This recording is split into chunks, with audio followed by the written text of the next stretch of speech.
Welcome to my YouTube channel Assamese Abhimanyu. आज मैं आपको दिखा रहा हूँ प्रेगनेंसी टेस्ट प्रेगा न्यूज़ के बारे में।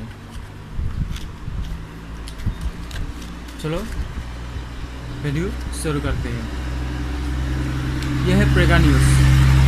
मैनकाइंड कंपनी का है ये one step pure exclusive pregnancy test. आपको मैं बता रहा हूँ प्रेगनेंसी टेस्ट कैसे किया जाता है। आप यहाँ पर पैकेट को खोलिए। खोल के बाद एक किट दिखाई दे रहा है। तो किट के अंदर 3 ड्रॉप पेशाब डालना है। उसके बाद थोड़ी देर के बाद आपको लाल दाग दिखाई देगा। यदि आपका 2 लाल दाग दिखाई देगा तो आप वो प्रेगनेंसी है, और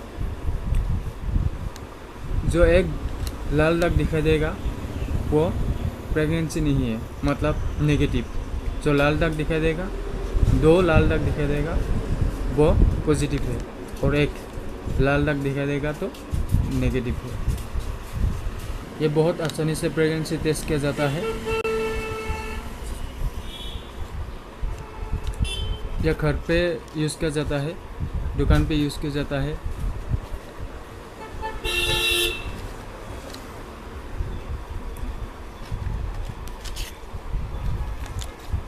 दाम ही बहुत कम है, दाम है 50 रुपये। आपको वीडियो अच्छा लगा तो लाइक, कमेंट और सब्सक्राइब ज़रूर करें।